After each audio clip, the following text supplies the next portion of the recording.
你做导演，那我就做你的专属演员。原来郭靖与岳丽娜的背后是17、18岁就一见倾心的穷小子和富家千金的爱情故事。1992年的承德话剧团，郭靖宇是个刚进团连正经角色都混不上的打杂工，家里兄弟4个穷得叮当响，连条像样的裤子都得借着穿。而岳丽娜是谁？那可是团里的台柱子，父亲是经济学家，母亲是会计，家里住的是小洋楼，妥妥的白富美。按理说这2个人就是2条平行线，但岳丽娜这个女人眼光毒辣的可怕，她没看上那些追求她的富二代，偏偏看中了郭靖宇身上那股子野草般的生命力。为了跟这个穷小子在一起啊，她干了一件让全家炸锅的事儿，私奔。你敢信吗？一个从小十指不沾阳春水的大小姐，愣是背着家里人跟着郭靖宇跑到了北京。那时候的北漂可没有现在这么多机会。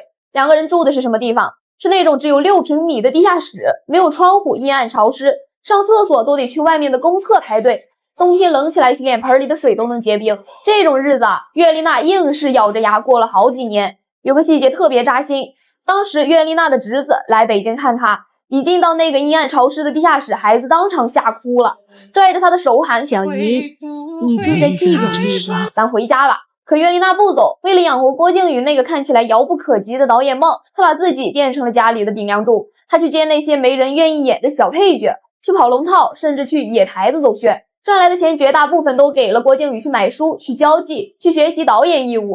而他自己呢，每天雷打不动的吃白水煮挂面。有年冬天，郭靖宇生病想吃螃蟹，那时候的他们穷得连公交车都坐不起。岳丽娜二话没说，掏出了兜里所有的钱，买了1只大闸蟹。为了省路费，他顶着北京刺骨的寒风，硬是走回了家。那只螃蟹啊，郭靖宇是含着眼泪吃完的。也就从那一刻起，这个男人发誓，这辈子要是负了岳丽娜，天打雷劈。好在啊，郭靖宇这只潜力股终于还是爆发了。从给大导演当副手开始，到后来独自指导铁梨花、打狗棍儿，郭靖宇的名字开始在圈子里响亮起来。这时候啊，很多人以为岳丽娜该享福了，该回家做个富太太了。但这对夫妻最让人佩服的地方就在这儿，他们从来都没有把你我分得那么清楚。拍铁梨花的时候，资金链断裂，剧组眼看就要停摆，这时候是谁站出来的？是岳丽娜。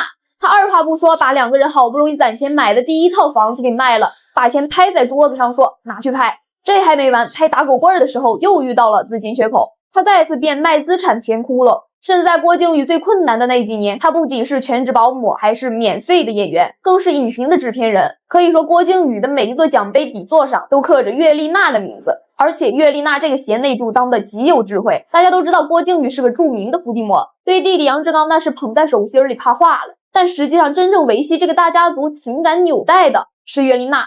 杨志刚早年性格叛逆，后来拍戏烧伤患上抑郁症，是岳丽娜这个长嫂没日没夜的照顾饮食起居。杨志刚在公开场合说过无数次，我嫂子对我比对我哥还好。这种把老公的家人当自己的家人来疼的格局，才是郭靖宇对他死心塌地的根本原因。前几年娘道播出的时候，虽然收视率爆表，但也因为剧情的3观问题引起了巨大的争议。岳丽娜作为女主角柳英娘，那是首当其冲被骂的狗血淋头，全网啊都在嘲讽她是封建余孽，嘲讽郭靖宇是家族作坊。面对铺天盖地的恶评，郭靖宇急了。他可以忍受别人骂他剧本烂，但他忍受不了别人骂他媳妇儿。